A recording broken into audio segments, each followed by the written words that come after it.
Welcome to Kaleidoscope. My name is Ruby Ray Liu, and today I'm joined by Ken Wortley, former pastor and middle school coach and current resident in Brazil, which really intrigues me. Ken, welcome to Kaleidoscope. Thank you. Good morning, good evening, good afternoon, whatever time zone you're in. Great. Glad to be here. This is going to be fun for us. I believe so. We are also joined by my co-host, Luigi. Hello, Luigi, folks. welcome. Thank you. Luigi here, former cart pusher. Reformed shopping cart pusher. Wow. Not Reformed push shopping. papers. Please It's happening, elaborate folks. on when you were pushing carts and why. Yeah. When I was a teenager and I needed a job, I worked at a grocery store. I had to push carts. And I decided That's the I'm bigger than this. I got dreams. Well, then, in that case, I am Ruby Ray Liu, former bookseller, because that was my There you first go. job. Still a better job. I would have killed to have that job as a teenager. Working at a bookstore? Wow. I think we've had I this was a- conversation informally, Ruby. And I was a conservative Baptist preacher in the United States, preaching Hey, against, we're going to talk about that. yeah, That preaching was your against, first job? that was my career. I worked really hard to get a master's of divinity in Philadelphia and preached and was a very successful pastor. I did a lot of good messages. Most of them were anti-gay, anti-LGBT. So, yeah. Wow, you've come a long way because this is an expressly LGBTQ podcast. Yeah, here I am. Here I am. Wow. Wow. I'm super interested in that. What when we start Kaleidoscope, we always do kind of a quick fire round in the beginning. And my question then would be, what is the moment for you that changed and you went, hey, LGBTQ people should be welcomed into the church? I never got there in the church. In my career as a pastor, I never welcomed LGBTQ people at all. First part of my life was really suppression of those kinds of thoughts. And I didn't entertain the idea that God could create gay people. And I knew that God had made a big mistake by creating me. So I saw myself as one who was against God's will and God's way. When did I come out? I wish I had a dramatic story to tell the audience today. As my marriage began to crumble and began to really on the ropes, as you say, my wife and I lived in the same house with our two sons, and we really didn't communicate at all for probably up to a year. Lived in the same house, didn't communicate. All of our marriage of 20 some years, we never brought up the issue of the subject of being gay. We knew that there was this elephant in our room in our marriage, but we never addressed it. We could smell it, we could touch it, we could feel it, but we never even addressed it. Ever. And the pressure was added that the American society and culture began to change. An American president began to speak about gay issues and gay couples. Oprah Winfrey had a guy that was married to a straight woman. And all of that was pressure on me as I was an adult. My wife and I lived together, and yet we never talked about it. One day, out of the blue, and I can't tell you why, she came down the stairs in where I was living in the lower portion of the house. And she said, "How long have you known you were gay?" And Really? that's my coming out story. I bumbled and fumbled and began to sweat because I didn't know what to say. I didn't want to sound stupid, and I didn't want to sound like I was going to tell the truth, because Yeah. most of my life was a life of telling lies and hiding. And so the title of the book is The Gospel of Secrets. So all of my life was a secret. Yeah. That's Yeah, go ahead. that is, you say it's not a dramatic story. For me, that is extremely dramatic Very dramatic. and relatable, actually. Well, Because if I may, I think it's common. I think it's common. And let me tell you what I told her. I said, I'm not gay. And she looked at me and she went, you really do need some help. You really do need to face who you are as a person. She says, I'm known for a long time that you're homosexual. So I went, okay. So what do you want to do? And she says, I really want you to move out. I really want you to get your life together, your act together. So it was her. It was her that actually shined the light on my personal life and my orientation. Yeah. Wow, Wow. that's incredible. If I may, like, I will share my coming out story just briefly because I've spoken a lot about it on this podcast. I don't want to bore Luigi, but I was in severe denial as well and didn't know what to do. Was openly cross-dressing and embracing my femininity. But because I'm in this conservative society, China, I had no way of getting the medication that I needed until one day I met a fellow trans girl from the UK and she gave me a contact for getting non prescription estrogen. And when I held that box in my hand, it was like a lightning rod moment. And I came out to my partner, my wife, and we're still married and we're still happy. I was outed to my parents by my sister, who is lesbian. Interesting. That's my story. And my mom's birthday, I found her and she said, "Hey, I read your letter. It's okay. It's not really okay. It hasn't been okay. Our relationship is severely damaged, but it is healing slowly. So I have hope." Wow. Amazing. Ruby, Hmm. I didn't know you had an internal struggle. Internal, I had internal, it. Yeah. yeah, internal struggles, put it mildly. Now, Yeah. is You that know, because and Ray, maybe there's a good chunk of people that really don't understand that dual life that we have to live, that we live. Uh, I I spoke to a gay friend here, and he says, "I don't understand what you're talking about, telling the truth and lies." He says, "The whole gay community lies." And I went, "Wow, okay, gee, you know." Because we were born liars, and I went, "I don't know, I don't know if that's true," but yeah, born liars? I was surprised by his response to my book by saying this call to tell the truth. He goes, "Every day we have to lie," and I went, okay. It Uh, was just different. It's just different for me to hear, you know. it's an interesting take. Every day we have to lie. Yeah, I can understand what that person's saying without diverging too much, just real quick. That yeah, I guess, like, you can consider polite society kind of, no, lie-ish. That's the yeah, word. We do lie in as much as we are being polite, I guess. For example, yeah. Yes, exactly. hey, good morning. How are you? Oh, I'm good. Are you really good though? I mean, I say it, Right, but I'm not going to tell them what I really think. Anyway, that's just exactly. diverging.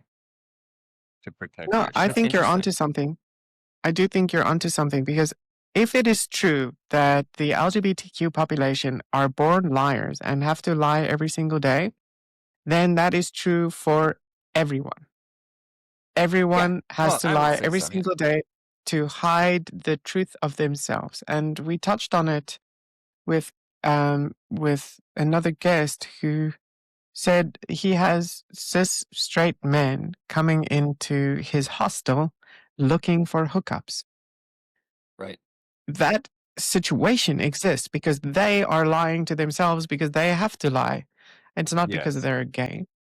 exactly. Yeah, it's interesting. There's a great book out called "Why Do We Lie to Ourselves." I'm trying to get it from Amazon, but somebody told me that I should read that book because it's like, why do people lie to themselves? They need to protect themselves. It's a self protection kind of psychological move. I don't know. I was Yeah. just taken back, Ray, and I didn't understand. I didn't respond to this guy as well as what you just stated. I wish I could have thought of an answer. I just didn't think about I haven't thought about being born using A liar. lying as a mechanism to continue our lives. Yeah. Yeah, Like I survival. I wouldn't blame you for not having a response immediately. I've spent a lot of time thinking about it because it still happens on a daily basis where somebody can ask me a question that blindsides me because suddenly I'm confronted with the reality of everything that I've done in my life to hide this struggle, not because I want to hide, not because I hate myself, but because I am trying to stay safe. yes. When I was the first conversation I ever had with my therapist at the end, it was the onboarding to see if she wants to actually be my therapist. She asked, what would I say to the person that I am now if my personality were split into feminine and masculine? Because both of these things exist in everyone. What would the feminine say to the masculine right now if I had a frank conversation? And the response, even though I had never thought of it in my life, was thank you for keeping me alive. Yeah. And that is why the deception, the hiding exists. Yeah. I could go going back to my story, not that I want to tell my whole story as much, but Please go. I really developed a lifestyle of lying, and some some people learn to tell the truth. I learned to lie really well, and learned to cover it really well because theologically, theologically, I knew Yeah. that was really crucial. I was born and raised a Baptist, and mom and dad expected me to be very religious and to be very spiritual. I was pushed or encouraged to become a good pastor, to find a wife, to find the first church and begin to preach God's word. That all of that were layers and layers and layers and layers of years and days and minutes in which I really was never authentic with my wife, with my kids, with my job, with my church members, with my friends, with myself. It just was an impossible lifestyle that I was living. And it took its toll. It does take its toll on your health, on your mind, and your Mhm. thinking. And you look for destructive ways to express your urges as a homosexual man. Ken, you were a pastor. Had you stopped being a pastor? You wrote a book. The name of your book is, say it again, just real quick. The Gospel of Secrets, a Okay, memoir of perfect. truth. So you say you were pushed into being a pastor, essentially, or it was just like your life, your family, all very strongly religious. Your parents, were they also in the church, like pastors, things like that? The Okay, church, Luigi, the church was an extension of our family. When the church was okay, open, we were there. A yeah. great story is when I was a preteen. Hmm. My grandparents and my aunts and uncles would set up chairs in the living room as they ironed and do housework.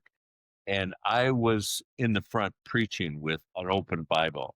I was, Wow. yeah, I was kind of Okay. moved into that way. I had an older brother. Yeah. Who was not so religious. And so he smoked and he drank and he went with girls that do, that whole line. Yeah. Yeah. Yeah. Me, no, Yeah. no, no, no. I still am kind of a little people pleaser. I like to please people. Right. Okay. So can I ask? So now you're out, openly gay, and you say, one day your wife, at a tipping point said, you know, you are gay. But so you were, and correct me if I'm wrong, obviously, if you were denying it to yourself, did you ever growing up in your life up until that point know you were gay or had, personal kinds of, I don't know, thoughts or desires, and you just thought, these are just thoughts, ignore them? And I ask this now because I think I have something we can discuss later on. That's a really interesting kind of dynamic to your story. And I think Yeah. it will answer a lot of questions about religion and homosexuality and how they Yeah, kind of I think, antagonize each other. you know, theologically, I'd like to go back to seminary to see where they are now. Theology and the church was pretty divided over the issue. Yeah. So, of course, I was on one side of the issue and preached against it. Very few churches and very few theologians were out saying, yeah, we need to redefine some of these scriptures. We need to relook at some of the scriptures. For me, that wasn't a Right. possibility. Was there a time, and this is the question I hear a lot from my podcast people that ask me questions. When was the time you really knew you were gay? Yeah. And you know what? I don't like that question Okay. because it probably shouldn't be answered by anyone, really. When did you know you were gay? When did you really come to terms with who you are as a person? Right. Yeah. When did I know I was gay? I began the journey when she voiced the word, how long have you known you were gay? I have never even used that. I went to school a couple days later and I was telling my school teacher friend, and I Mhm. told her, I says, I said, I think we're getting a divorce. And she says, oh, no, you can't get a divorce. She says, you probably need to do some counseling. I know this great person that could do marriage counseling. And I says, yeah, but Marcy, I think I'm gay. It was the first time I spit those words out. And I Yeah. kind of like held back a little bit thinking, wow, you just said it. You know, that was amazing for me to say out loud. And she looked at me like, what? You're gay? How did you know you were gay? That kind of thing. So that was a whole nother discussion. Yeah. I Interesting. Yeah, go ahead, Brett. I want to say I like to tell stories. The whole book is about stories. So By all means. Yeah. my mother was in her 90s and very proud of her son and pastor and school teacher, and very proud that I was married and had two kids, and she was delighted about the marriage and the family. I thought, I'm never going to tell my mom, no matter what. I'm never going to tell my mom that I'm gay. She's never going to read it. She's never going to find out. I'm never going to do this. But every single day she would say, okay, I found this pastor friend of mine who does marriage counseling, and he's going to help you get your marriage back together. I said, Mom, you got to stop this. So every day I'd pick her up Hmm. and she would Hmm. start in with that endless litany of, when are you going to go back to your wife? When are you going to, I said, Mom, we were just living together I was in the basement. And she goes, so finally, I told her, I said, the problem is with me, I'm homosexual. Hmm. And when I said that, I kind of regretted it because she just wept. She wept for days, for weeks. A couple months later, she fell out of bed and broke her hip and had surgery, and came back in the room after she was recovering. And I says, "Well, how are you doing?" She says, "Well, I can't handle living in the same city as you. So I'm going to move back to Michigan to be with your brother because I can't help you. I don't know when this started. When do you think this started, this gay thing?" And I said, Yeah. Mom, it probably started, I don't know, in your womb Yeah. Yeah. before I was born. And that that wasn't good news for her to hear. So anyways, yeah. I struggle with this kind of viewpoint from the church and from religious people. It's one that my brother also used. He said he framed it perfectly, actually, even from a point of ignorance. He said, it's like you're saying God made a mistake and God doesn't make mistakes. Yes. Well, that's the point. It's not a mistake. It's just who I am. It's just what I am. It does not come from anywhere. If I'm not a religious person myself, but if God made me this way, it was with intent. And Yes. that is the only thing that needs to be known. It doesn't need to be understood. I don't understand straight people. I've tried. I tried so hard. What? You never told me? You're funny. That's cool. Yes. It's not a choice. Getting that to live with that point of view, that it's not a choice. Not any Yeah. more than me choosing I have blue eyes. It's Yeah. not a choice. I And to I let that think, yeah. and to let that sink in to our soul is really, really important. It's a Yes. crucial step, because if we see it as a choice, then it's different. Yeah, and I think, to add to that, I think this is the problem with sexuality, is that people see it as a dichotomy. You're either or.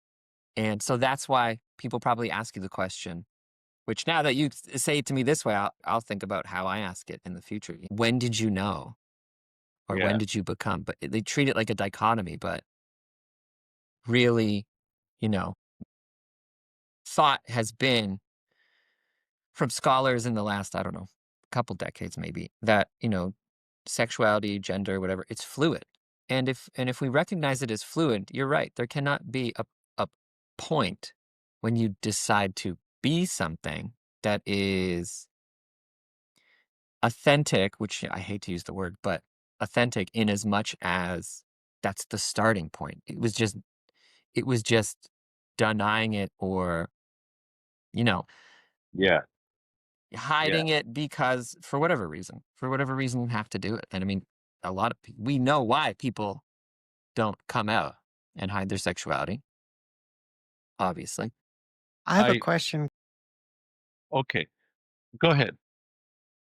two questions. How did you reconcile this? And the second question, or how did you reconcile the own thought that you were a mistake in God's eyes into you aren't? And the other question is, right now, there is a movement of queer people called LGB without the T, because they are trying to, it's kind of like a pick me situation where we're better than trans people because we're not so quote unquote extreme. What would you say to them? Let me think about that one for a while. It's hard. Thinking about theology and how to reconcile myself. I need to be honest and say that was a long struggle, a long process of therapy. I went 4 or 5 different therapists who just prescribed drugs for me to continue to live, and Mm. a sleeping pill, and a pill to wake up with, a pill to be depressed. And so I had like 5 different pills that I was taking. I finally came to a therapist who had no prescription pad, but just wanted to listen and to unlearn. I like that word, unlearn, some thinking that I had bought into, the basis of my life, breaking apart the foundations that I had built my lies and my life. She helped me. She asked me if I had ever journaled, and I'm just like, I don't journal. I'll write things down. And she said, I really would like you to start journaling, start writing things down about everything, from your food to your drink to your thinking to your behavior. And so that's how I began to think about my life and began to write things. And it became kind of an addiction for me to write, and began to write titles of books, or what people had said, or to write what a young man would say to me about, well, we're all lying. So writing down life and then going back and looking to go, there's powerful, really powerful. I think about my friend Ray Boltz, who's a Christian singer, and I wouldn't expect you guys maybe from not the area of the United States to remember him or know him. It kind of made his own story about coming out. But he wrote us this great book, wrote this great song called God knows I tried. And he Mm. writes, when they said I was a sinner, I was struggling with my youth and with the hope that God could change me. I believed that it was the truth. So I spent my whole life trying to be what they said I should. And on the inside, I was dying because I never really could. I was so good at pretending like an actor on a stage. In the end, Yeah. nobody knew me, only the roles that I portrayed. I love that. Yeah, that's exactly what I'm talking about. Yeah, I don't know about your question, Ray. I'm still kind of struggling with that.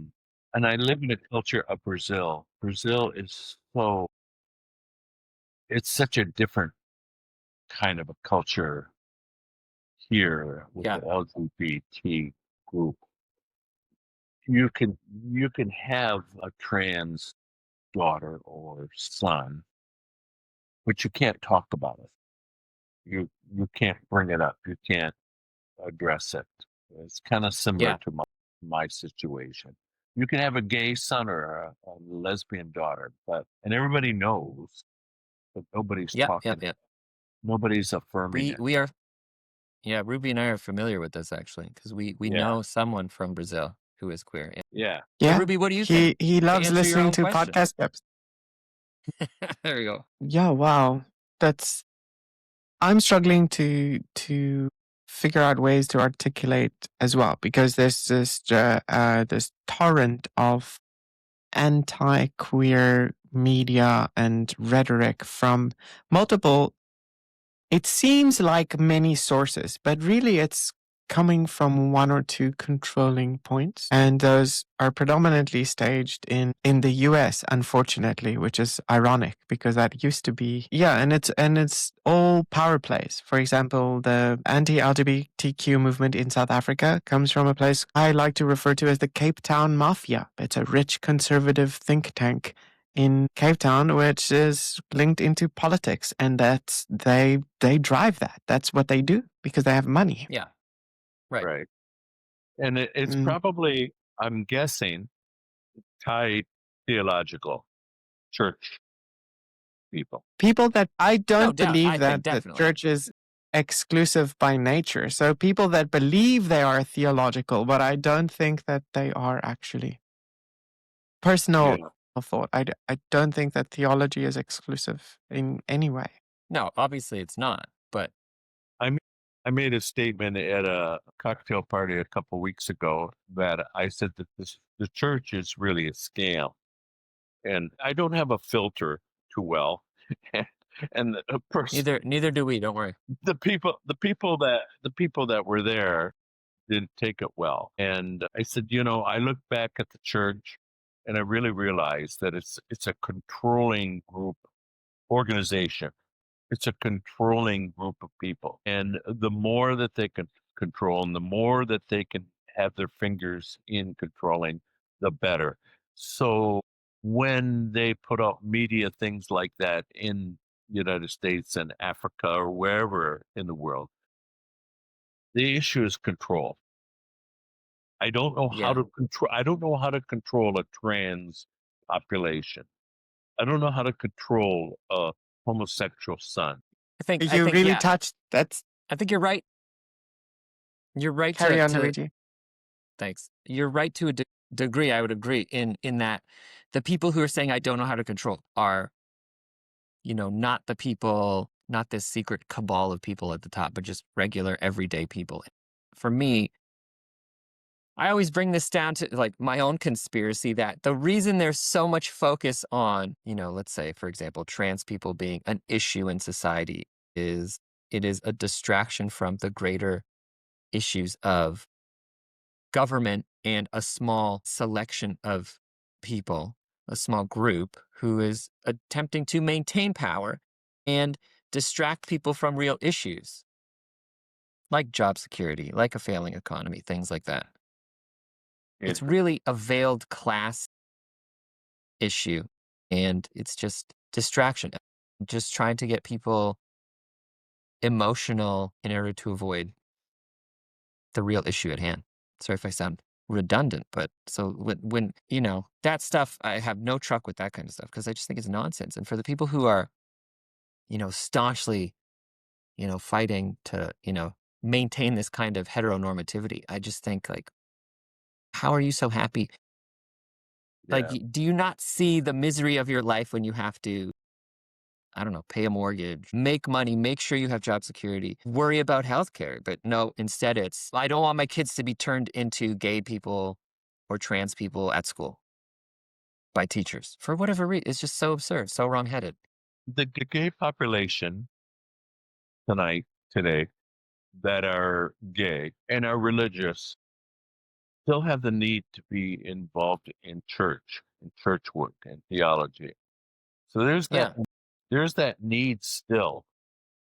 And so somebody would say, well, what do you want me to do? Just like leave the church like you did? And I went, well, yeah, but that's not so easy. You do have to do some theological work. You do have Yes. you do have to think and reason and be able to come up with if it's scripture, you have to come up with some scripture that you can live with and Yeah. center on thinking about God as this mighty powerful force in your life, and think about spirituality. Think about some aspects of life that isn't so restrictive. I mean, how hard would it be to reinterpret, you know, the Bible from a queer perspective? I mean, God What? put down, Oh, come didn't, on. didn't God put down after the flood, after Noah's flood, didn't he put down like a rainbow? And then didn't that represent his like, Luigi, correct me if I'm wrong. gee, how Yes. hard can it be? What? It's hard. It's really hard. There, Okay. there is It's hard in as much as, go ahead. there is a host of scriptures that need to be Yeah. redone, rethought, Yes. gone over Yes. in your mind. In your mind. Right. I'll bring this up because it was so hard for me. I took my two sons out for lunch about a couple months later, and I said, "Okay, guys, I need to let you know that your mom and I are getting a divorce, and I need to let you know that your dad is gay. I'm gay." And my one son said, "I said, well, does anybody have any questions?" And my son said, "Yeah, let me get this straight. Trading having sex with guys, you're trading the family for having sex with guys." And it was like, and I went, "Oh, Yeah. well, that was hard. That was hard for him. You see what you want to see, you hear what you want to hear." Yeah. Yeah. Right. Now, I Right. do think so. Yes, from a one perspective, you could say that we need to personally people who have been brought up within a specific church, for example, need to rethink about certain scriptures. But we need to remember that, as you said before, the church has, however, it did not want to be this, but over time it has become an instrument of control. And that fact alone means that scripture has been interpreted in order to control and yes, exclude. So exactly. the baseline of that scripture does not need to be reinterpreted at all. If you run it back all the way before any translations or anything, it's just inclusive, and it protects women, it protects children, um, Exactly. does not police identity and sexuality. Yes. Yes. Yeah. I had forgot the fact that my brand of Baptist in the United States split over the Southern Baptists over the slavery issue. They looked at scripture and said slavery is wrong. So Yeah. it's kind of that simple. Thank you, Ray. It is that simple. When you think about control or uncontrol. Yeah. Now, okay, so you said some people had trouble leaving the church, but there must be queer churches out there in the world, There welcoming for queer people. presently, yes, I think there is. I believe Yeah. I haven't been back to the United States in a while, but I think the United States has a proliferation of not just gay At least friendly, inclusive not churches. just gay inclusive. I Yeah. continue to go to church after I was divorced, and I like the music. I like the camaraderie. I like being in Yeah. God's presence, but I didn't like the message up there. The guy Yeah. would get up and speak, and I went, "Oh crap! I can't live in this church. I can't be a member of this church. This isn't going to work for me." And I did that over and over, every Sunday, every Sunday, every Sunday. And I Mhm. went to one church, and I told him that I'm getting a divorce, and I told him that I was kind of gay, and he goes, "Well, you're welcome to be in this church, but we don't want you to be a teacher. We don't want you to Yeah. be involved in our church." You know, I hope that Yeah. the end of that kind of thinking. Yeah. I would agree. I Terrible. had my own like slow, very slow falling out on the church when I realized that a lot of the like first of all, the idea that, and I think this is my own connection to my own identity and my early struggles with it, even though I was unaware of the fact. I would read other religious texts or other religious doctrines from all around the world. And the core message was always the same. And then there was this big problem that I faced with either you are Christian or you will burn in hell because the only way to heaven is through Jesus Christ. I just had a problem with that because that just fundamentally means that everybody else is wrong and not everybody has heard. And it puts this like mandate of control and spreading this word on a group of people when other groups are perfectly happy, perfectly moral, perfectly capable of being amazing societies. So that like message of exclusion. It's not inclusion, it's exclusion. You are the other, you are not good unless you are this problem. And that's why I drifted away from religion. I would say it's more or less the same for me. Obviously, it Yeah. happened when I was very young, like in my teens. But yeah, essentially the same dynamic. It's this kind of, ours is right, everyone else's is wrong. I have massive respect for people like you, Ken, who are able to, especially from a point of maturity, step back and go, hey, even though there's this massive sunk, I presume, I might be wrong, this massive sunk cost of like, if I step away, there is a risk of me giving up all of this, even though that's not the intention, right? The intention is just to be myself. But then to be able to say, you know what, being myself is more worth than continue this pretense. I think that is such a like insanely powerful thing to do. It's fundamentally human and it's beautiful. Thank you. Thank you. Yeah, that's What would there's you a what there's a there's a huge plus.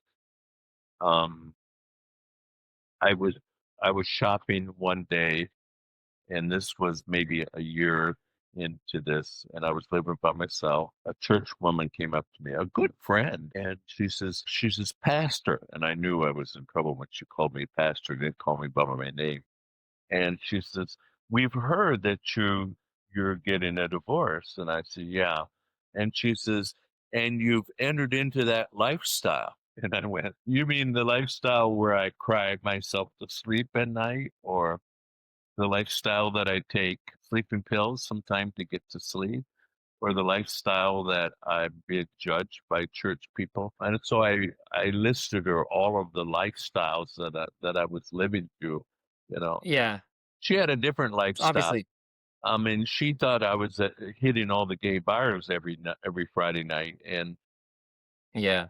yeah, by the It's way, almost as passive more power aggressive. to you? yeah, a Baptist, going to a gay bar was really hard. I don't know. Yeah, I can imagine. I didn't know what kind of drink to order. I mean, this couple came up and they had this like pink drink with little umbrellas in it. And I said, "I'll have what they're having." And the guy goes, "That's a blah blah blah blah." And I went, "Oh, okay." I didn't know what to drink. I didn't like beer. I didn't like the taste of beer. I said, I like something sweet, and that looks like it's pretty sweet. And they says, we are sweet. I said, no, I'm not talking about you two. I'm talking about the drink. Yeah, Cute. it was funny. What's the best part about your life now? Living in Brazil, remarried, authentically yourself. What's the thing that you embrace most every day? That's a great question. Wow, that's a great question. Well, I'm a fulfilled adult, I think. At the end of my book, I write 10 10 things or 10 final thoughts that directs my life every day. And let me just go through.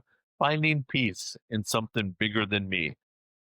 I can walk to the beach and put my feet in the sand and view an ocean that's mightier than me. I don't know if that's a word, mightier. It's bigger than Yep. me, mightier than me. I can go in the ocean and feel its force. The waves push me around. I can taste the ocean. They say as I look out that direction, we could touch the continent of Africa. I can't see Africa, but I just have to think about it and believe that that's true. If I got in a boat or a ship, we would hit the continent of Africa. For me, again, to live generously. I'm a rich guy in Brazil. Hmm. Not necessarily money, but I like to give to people. And so it's a developing country. So when I go out to eat and I have a little pizza left, I can take it outdoors and give it to somebody to eat and live generously and to use some of my resources financially. Next thing, I like to nourish my temple. That's a scriptural word. My body, honor my physical temple. This is the only thing Right. I have. A year ago, I had an open heart surgery here in Brazil, and it helped me realize that I have made some serious mistakes about treating my body as this temple that I can't abuse. I can't smoke it. I can't drink it. I can't become an obese human being. Next thing, I think embrace the present moment. Live now. Brazilians teach me we don't plan. And I say, well, what are you going to do Friday night? Oh, we'll see. We'll see what happens. Yeah. They're people that kind of live on the coattail. They don't like them. I like to have a calendar where I write things down. Not them. Live in the moment. Next one is prioritize my relationships with people. Make a relationship with people as much as I can. Other things. Keep moving. Keep enjoying life. Yeah, I'm doing really well. Doing really well here in Brazil. Yeah. That's only five. What are the other five? I'm writing them down. Well, wait, before that, well, why don't we talk about your book for a little bit? So Well, let me again, just say, seek knowledge daily. I'm trying to find something that I learn new every day. Portuguese is yeah, probably the most difficult language, so I tried to learn Portuguese as much as I can. I have a little sticker. The next one is I have a little sticker on my mirror in the morning, and it says, make it a great day and be thankful."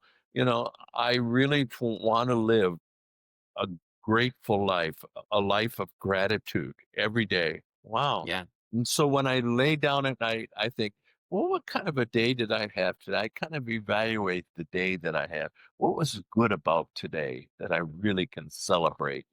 Cultivate forgiveness. I want to be a person that forgives people, let people have yes, mistakes, let people live their lives the way they want to live their lives. I'm almost done. I'm almost done.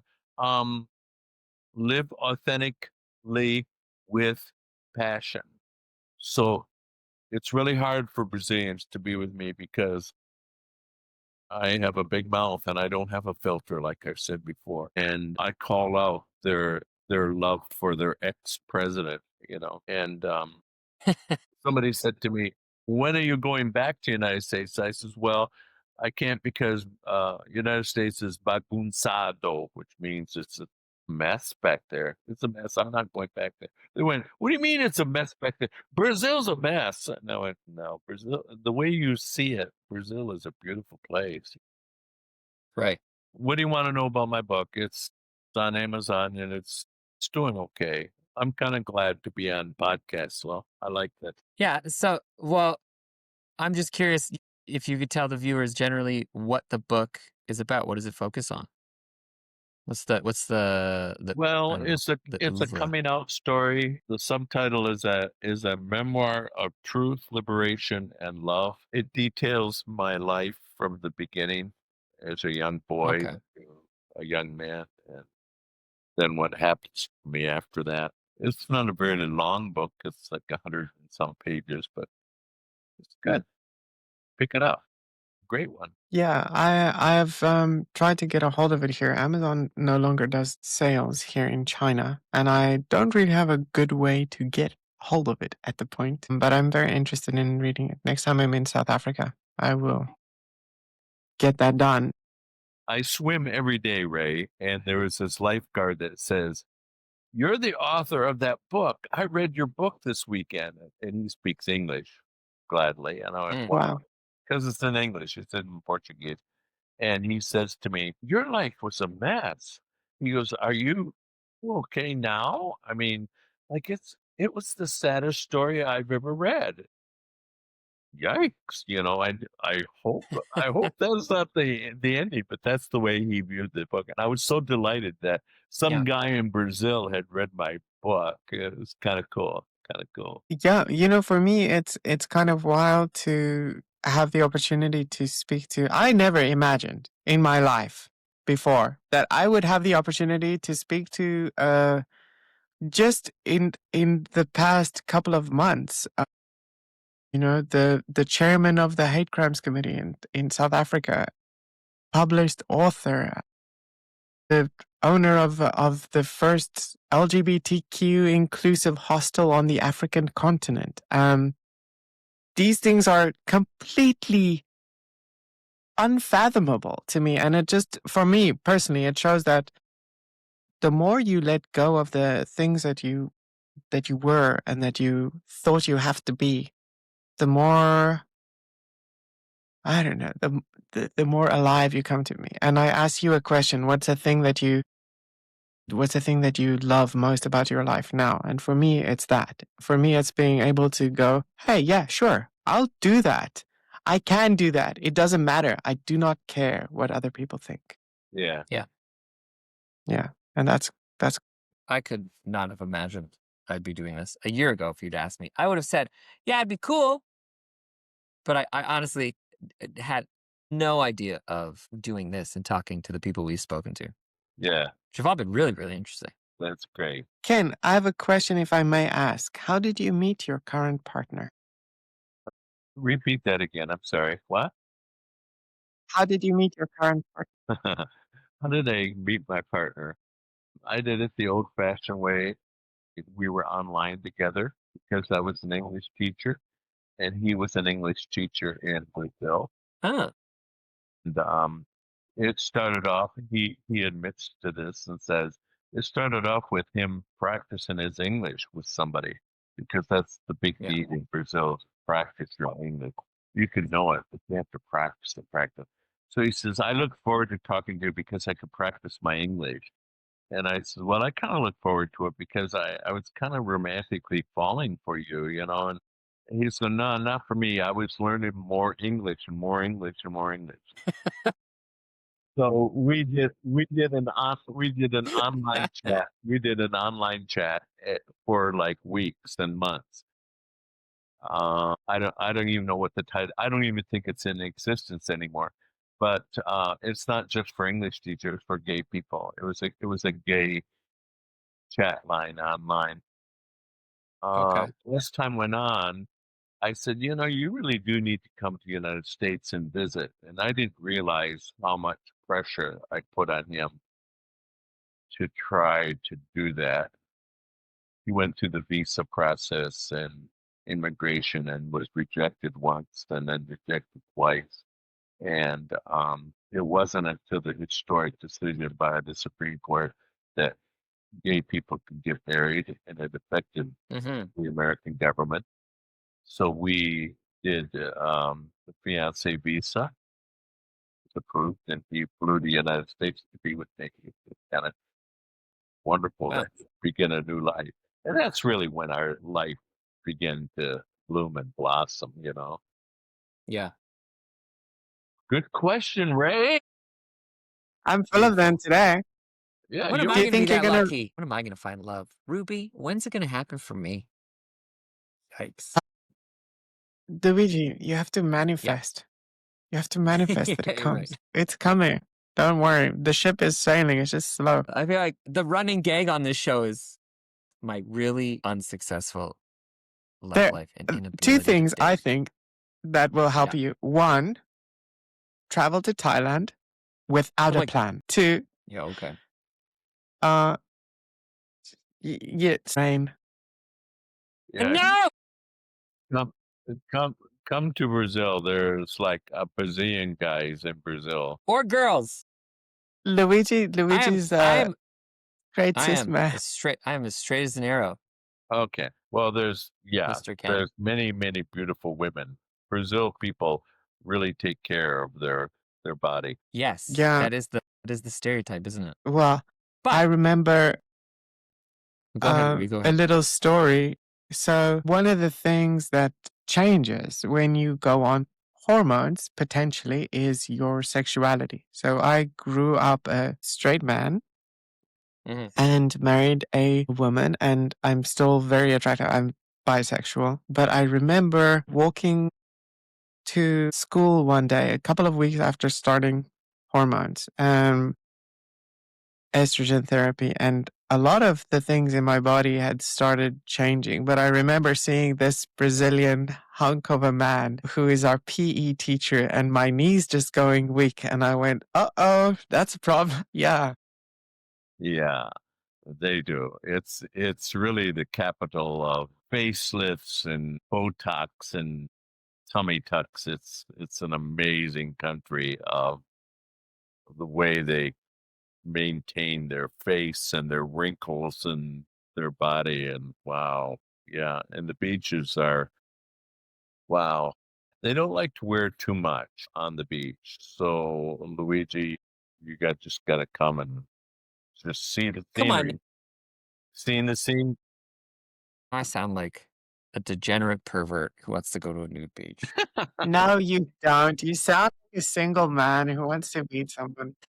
And Luigi, it's all a part Yeah. of what you're feeding your mind here. Hello, yeah. How you're viewing Yeah. your Sure.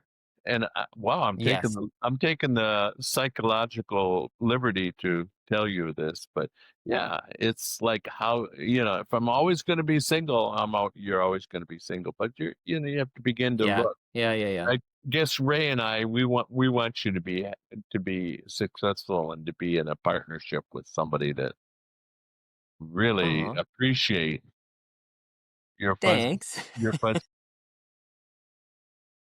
Maybe, hey, maybe she's our next podcast guest. Yeah, maybe she's Fingers Maybe that's how it crossed. happened. Who knows? Yeah. Okay. I want to talk Calling about all something. pretty girls, please come on to Kaleidoscope. yes. Jeez. Make Sorry, my Luigi. life I'll easier. cut No. that out of the Okay. podcast if you want. Let's try. Come on. Bring it back. Okay. Bring it back. I really want to talk about this one thing. Okay. So let's go back on the topic of we're all liars. So, Ken knew a person who said this. And you could look at it the other way,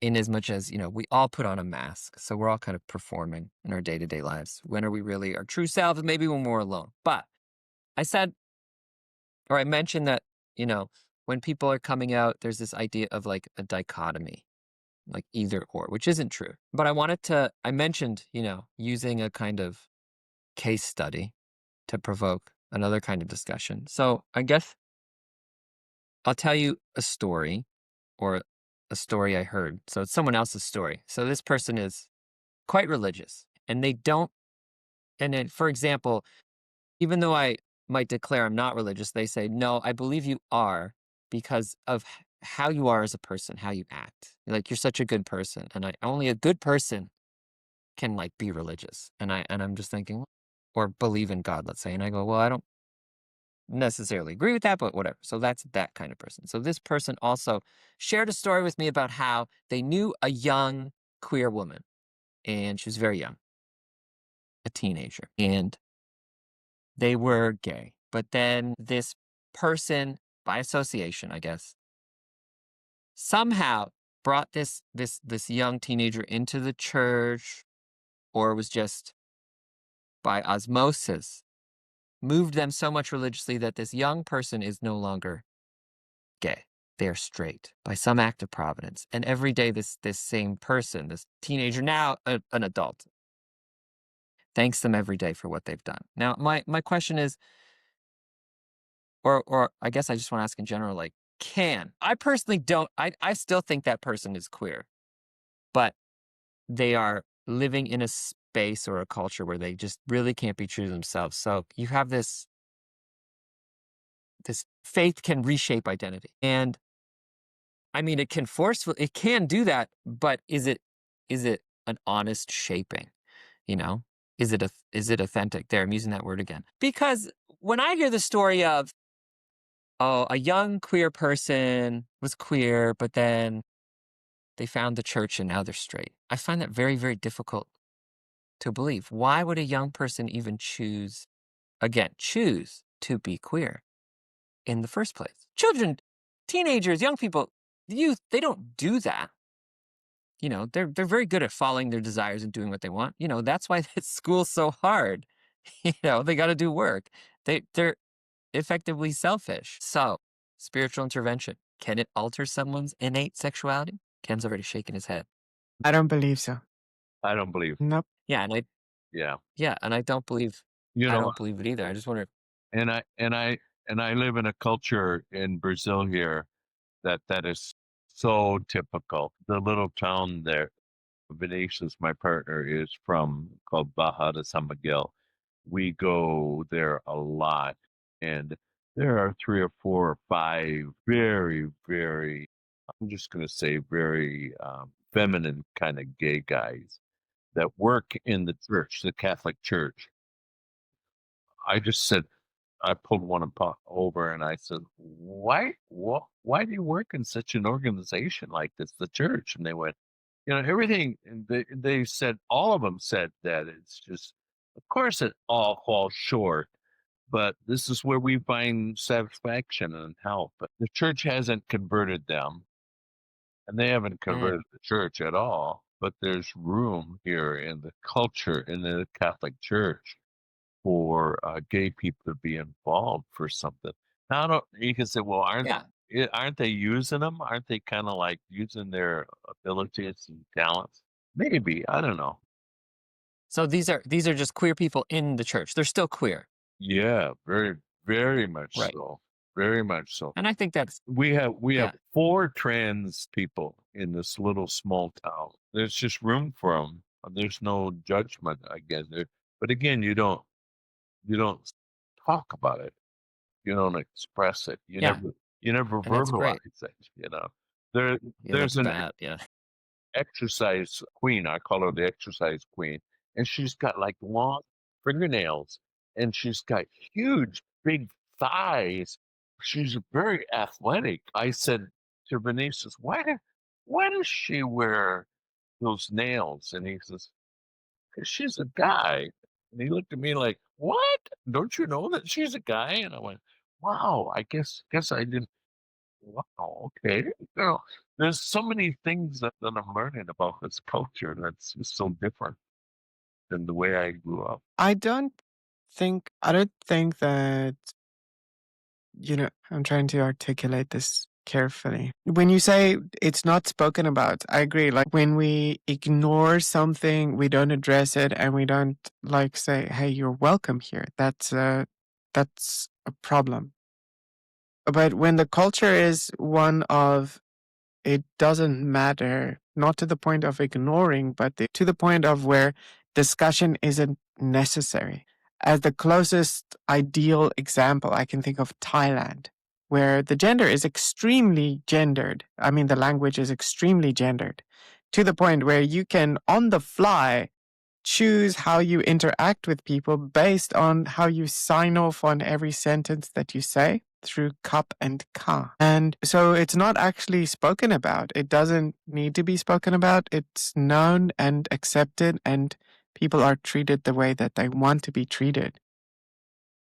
I think there's a society where it doesn't need to be spoken about.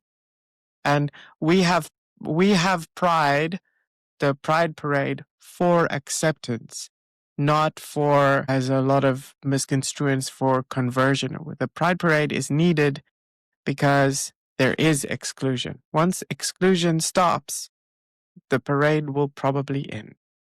Yeah.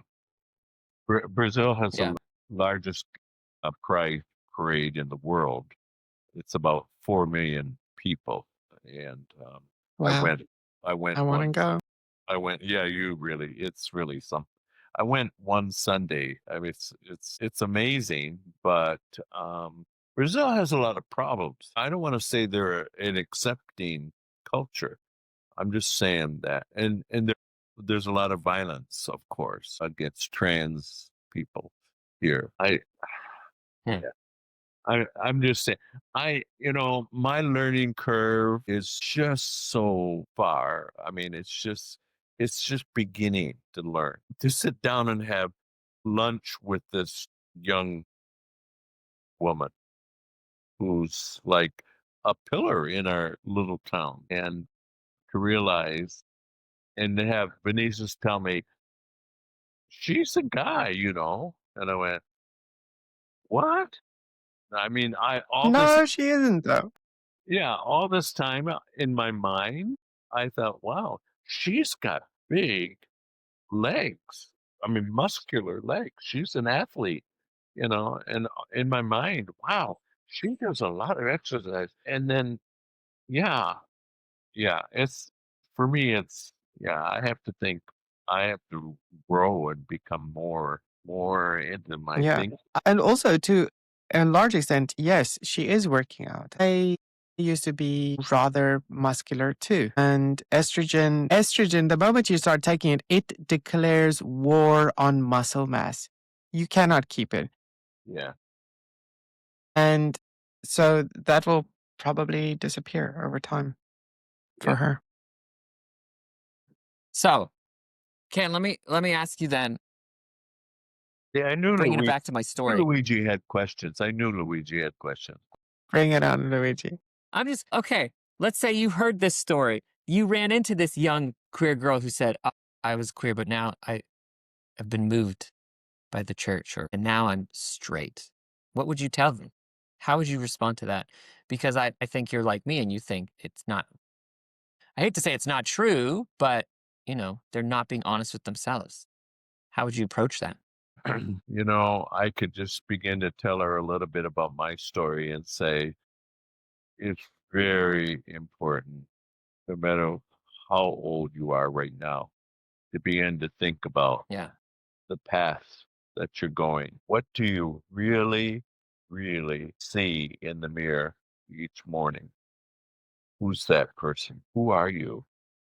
And to begin to challenge her or him about the things the path that she's gone to. There's so many more. I'm sorry, there's so many Mormon guys. I ran into 2 Mormon missionaries the other day here on the street, and I went, "Oh my Yeah. God, There are a lot here too. you guys are so gay." I just wanted to go, "Wow, you're so gay." They're in their white shirts and they got their little name tag on, and I said, "Where you from?" Utah. We're here for 2 years. Blah blah blah blah. And I wanted to go. So I said, "Well, I'm gay." I told them right out, "I'm gay." And they went, "Well, Hmm. great. God still loves you, blah, blah, still loves me." I said, "Well, thank you." I wanted to keep picking at them, Yeah. because Yeah. they're not living their life. Fully bought into being Mormon missionaries here in Brazil. And I want to say, Hmm. Lord, what do you do? What do you guys do at night together? Anyways, like, Pray. There's this unspoken rule in the trans community when it comes to identifying that someone is trans, and I think this is actually quite important, is to not say it.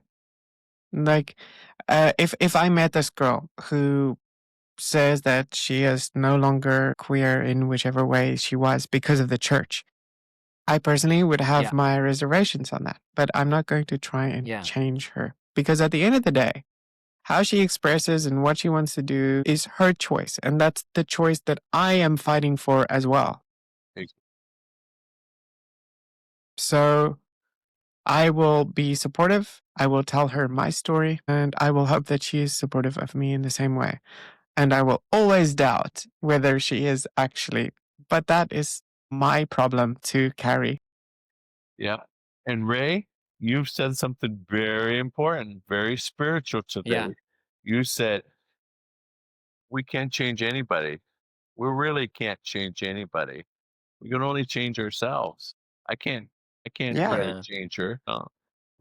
Who in the church True. has the idea that you can try to change other people? That's insane. It's just insane. And I did it most of my life. I tried, you know. I did it with my Pray the gay away. yeah, I did it with my own sons. I tried to change them. And I look at Mhm. my spouse and I think, okay, I don't like this. I want you to do this. And I have to catch myself. I'm not gonna change him. He's gotta like want to do that, you know. Yeah. Yeah. I did I tell him Ruby, that was a great answer. yeah. I tell him Friday and Saturday culturally they drink and they drink really heavily in Brazil. And I don't like that. I wish he wouldn't do that. And I've expressed that. But I'm not going to change it. I'm not going to say, hey, my culture is better than yours. Don't go out drinking Friday, Yeah. Saturday, and come in at 3 in the morning, 4 in the morning. Right. Yeah. Yeah. I'm not going to change Fair. it. I like that, Ray. Ray gets the crown today. She gets the crown for saying, I'm not going to change her. I'm going to tell her my story. Going to tell her who I am. And I think that's a good idea. Yeah. And, Ken, that's why you became, I think, a writer for the most part, to tell a story. And I think people respond to stories. Really, that is how you change people. Yes. I think that's how people learn. They learn more effectively from, stories. We, as a species, Yeah. as human beings, storytelling is how, Yeah. people bonded, how Yeah. villages learned, In Brazil, the kept their routines. Protestant church is very conservative, politically and spiritually, very conservative. So for me to blow somebody's mind is for me to tell a Brazilian, I was an evangelical person, and they go, "You were?" Okay. And I says, "More than that, I was an evangelical pastor," and they just kind of like, "Oh my gosh, yeah, it just blows them away." And so one woman, I was out at a party and she says to me, she says, yeah, but there's a lot of scriptures about homosexuals. And I went, really? I said, well, there's a lot of scriptures about feeding the poor. So, are you going to use the Bible on me? Don't use the Bible on me, because it's not going to happen. Yeah.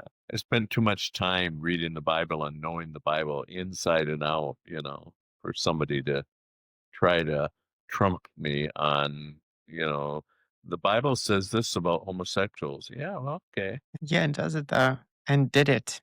Is an even more pertinent question. Did it say so in the beginning when it was written, or does it say so now? Yeah. Retconning the Bible. Yeah, I retcon the Bible. Ruby Ray's TED Talk. On that note, I think we should probably draw today's podcast into conclusion. Ken, I want to thank you for coming on to Kaleidoscope. And if you ever want to have another conversation with us, you are more than welcome to. You will always be welcome here. Thank you. Thank you, guys. Both you, Luigi and Ray, thank you. You guys are delightful Thank people. you. Delightful people to talk to. Ken, if our listeners want to find you, they can find your book on Amazon. It's called The Gospel of Secrets, a Memoir of Truth. Yeah, liberation, truth, liberation, and love. A memoir of truth, liberation, and love. Is there any other social media you would like to point our listeners to? Um, I have an email, but I'm not a big, yeah, it's createsome81 at Gmail. Create some 81. Yeah, the number 81, create some at Gmail. You can also reach out to me if you have questions for Ken, and I will forward them on to him. Good. You can find Luigi wherever you find In the Kaleidoscope ether. in Yeah. the ether. You can find me, Ruby Ray, at Fire from Heat on Instagram or on Kaleidoscope at Echo Perspectives on YouTube. And you can also find my personal vlog on Ruby, RAED, on YouTube.